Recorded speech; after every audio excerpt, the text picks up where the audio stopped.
If you're carrying a credit card balance right now, you're paying about 22% interest on it. That's roughly the current average rate on credit card accounts being charged interest according to the Federal Reserve's own consumer credit data.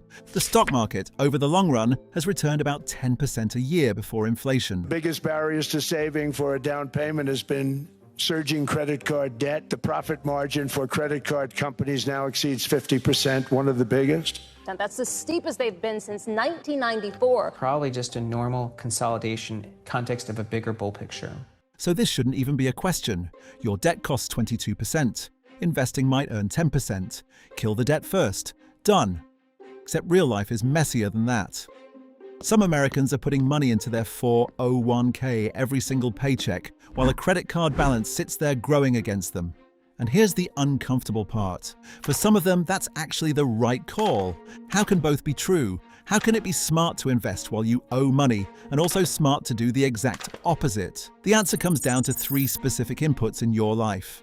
Get them right, and this stops being confusing. Get them wrong, and you could spend years working against yourself. Let's walk through them. Quick question before we dig in. If you had an extra $300 this month, where would it go? Straight to debt, into savings, or into your investments?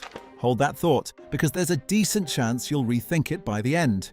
Here's the belief most of us absorbed growing up. Debt's bad. Get rid of it first. Don't even think about investing until you're completely debt-free. It feels responsible. It feels disciplined. And a lot of popular financial advice repeats it as a hard rule, with no exceptions. The reasoning is simple. Debt has a guaranteed cost. You know your interest rate, and it never stops until the balance is zero. Investing is uncertain. The market might be up 20% next year or down 20%. The S&P 500 posting a record high. $7 trillion sitting in money markets, still that comes out because interest rates are still high enough to attract it. U.S. stocks closed mostly higher on Monday. Technology shares boosted U.S. stocks Wednesday. The index logged its longest losing streak since the financial crisis, down 8 straight days. We snapped a losing streak today. The S&P as well as the NASDAQ here ending a 4-day losing streak. A relatively calm year on Wall Street is no more. So why chase an uncertain gain while a guaranteed cost is running? That reasoning is airtight for one kind of debt, and it falls apart for another, because debt isn't one thing.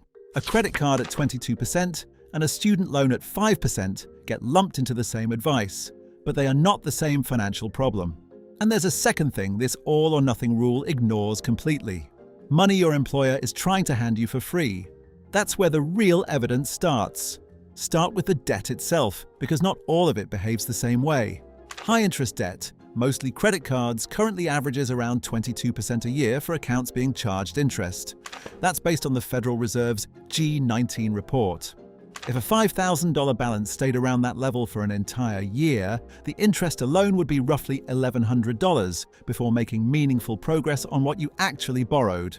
Almost no mainstream investment reliably beats a guaranteed cost that high year after year. So paying this off isn't just responsible. It's one of the few money moves that's close to a guaranteed win, because you're eliminating a stated cost that keeps accumulating instead of chasing an uncertain return. Now look at lower interest debt. Federal student loans, some auto loans, many mortgages. These often land in the mid-single digits, roughly 4 to 8%, depending on when you borrowed and your credit, though it varies a lot. That's a completely different equation, because the stock market's long-run average has historically been higher than that. Since the S&P 500 launched in 1957, it's returned roughly 10% a year on average, including dividends, according to long-run market data.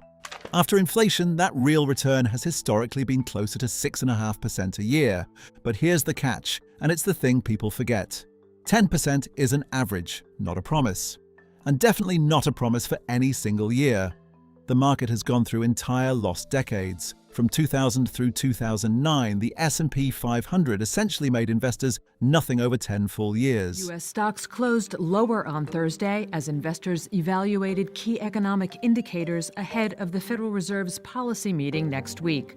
The Dow and S&P 500 each lost more than 0.5%, and the Nasdaq shed more than 0.6% to dip back below 20,000. U.S. stocks plunged on Monday as uncertainties over biggest loss since the war in Iran started. Take a look at this. Red across the board. The tech-heavy Nasdaq just dipped into correction territory, down 10% from its most recent high, all fueled, by the way. That's once you account for the dot-com crash and the 2008 financial crisis, back to back. If you'd been counting on smooth 10% growth during that exact stretch, you'd have waited a decade for it and still come up empty. That's the risk investing carries that debt doesn't. Your credit card interest never has a rough year and decides to sit one out. It works against you every single month with total consistency. The market makes no such promise in either direction. Now the piece almost everyone skips, your employer's 401k match. According to Vanguard plan data, one common setup is a 50% match on the first 6% of your salary you contribute. Here's what that means in real dollars. Say you earn $60,000 and you put in 6%, which is $3,600 a year. Your employer adds half of that, $1,800, on top. Once that employer contribution is vested, you put in $1 and it has effectively become $1.50. You didn't pick a hot stock.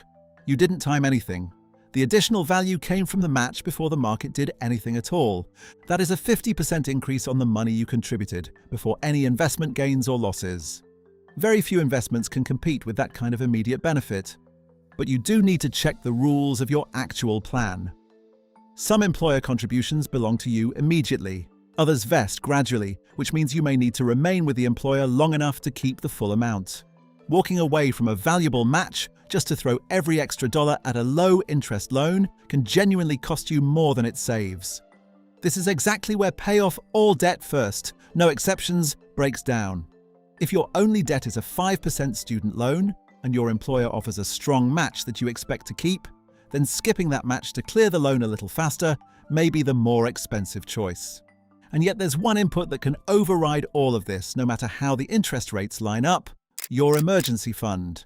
According to the Federal Reserve's most recent survey of household well-being, only 63% of US adults said they could cover a surprise $400 expense with cash, or its equivalent. More than a third could not.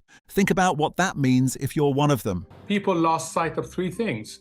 One, low-income households running out of pandemic savings. Two, people maxing out their credit cards. And three, small businesses getting squeezed. And now this weakness from below is starting to spread through the economy. If you're pouring every spare dollar into investments or into debt with no cash cushion at all, then one car repair or one medical bill can push you right back onto a credit card.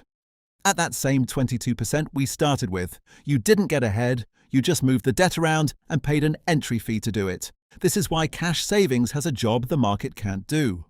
As of mid-2026, some of the top high-yield savings accounts are paying around 4% a year, based on current banking data. That rate is variable, which means the bank can change it. But money held at an eligible federally insured bank can be protected within the applicable deposit insurance limits, and the balance remains accessible when you need it. That return looks unremarkable next to a 10% market average, and it doesn't need to be remarkable. Your emergency fund isn't trying to beat your investments. It's the thing that keeps one bad month from turning into one bad year. So the honest picture was never debt versus investing. It's three questions running at once. What's the interest rate on your debt? What employer match is available, and when does it vest? And how much cash do you have available if something breaks? Anyone selling you a single universal rule is skipping the part that actually decides the answer. So, should you invest while you're still in debt? Yes, sometimes. And here's the order that tends to hold up. First, if you have a small cushion, even a starter one, it protects everything else you're about to do.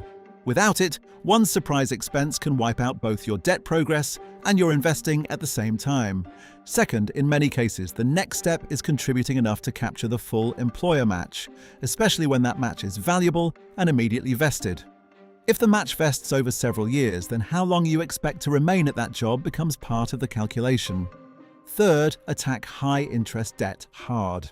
A guaranteed 22% cost is extremely difficult for any investment to consistently outrun, and every month it sits there, it grows. And last, once the expensive debt is gone, the low-interest debt becomes a genuine judgment call. Pay it down faster or invest instead. there often isn't a clear mathematical winner, and that's where your own timeline and your comfort with risk matter as much as any formula. Now let's go back to that extra $300. Imagine the first person has a credit card charging 22%, no employer match, and only $100 in savings. Sending the entire $300 into the stock market would expose that person to market risk, while the card continues charging a much higher guaranteed rate. But using every dollar for the card could also leave them exposed to the next emergency. A starter cushion first, followed by aggressive debt payments, is the stronger framework for that situation. The second person has a 5% student loan, a stable emergency fund, and an employer offering a 50% match on the first 6% of pay. For that person, putting enough of the $300 into the 401k to capture the match could provide more immediate value than sending every dollar toward the loan.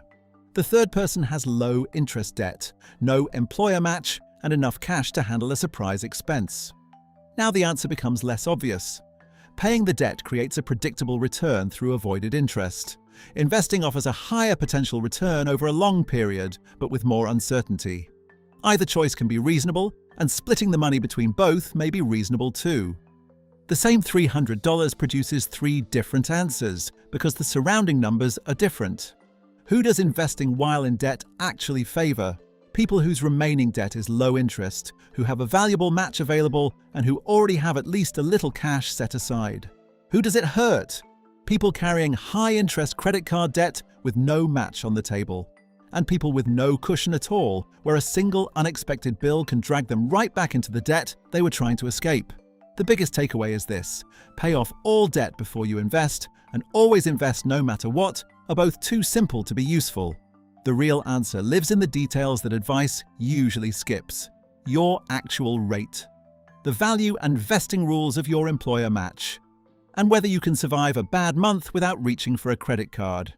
So think again about that extra $300. Knowing what you know now, would your answer change? Tell me in the comments where your three inputs land and whether this shifted how you're thinking about it. And if you want more breakdowns of whether everyday money decisions are actually worth it, subscribe. There's more coming.